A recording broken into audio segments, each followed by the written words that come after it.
Okay. Sagutin din natin tong ano, no? Medyo matagal-tagal ng comment to. Hello coach. Hello coach. Coach, paano po ba ma-motivate pag mag-LCIF? Ang hirap po kasi maging consistent. TY po. Okay?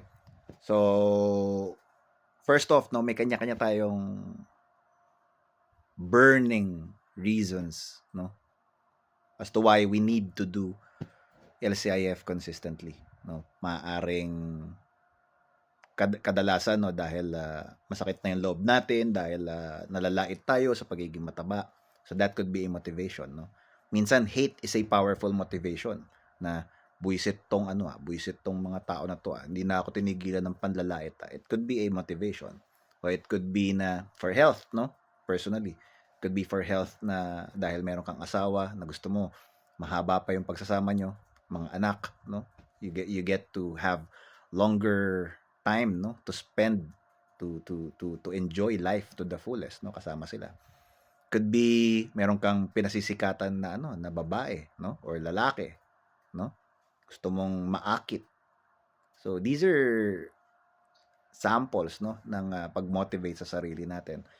So motivation comes from whatever it is that we want, no, we need. So it's up to you. Okay?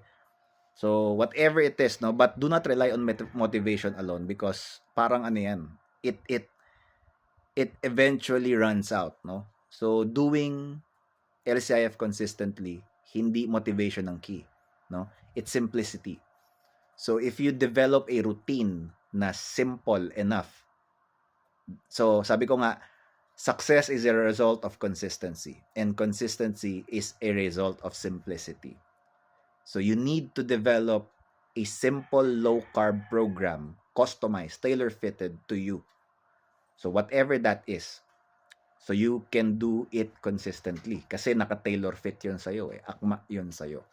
So whether or not motivated ka, it won't be an issue, because yung LCIF program mo is tailor-fitted for you. So you don't need to be motivated. But of course, sa simula, it's best na motivated ka. So I hope I was able to answer or address your concern.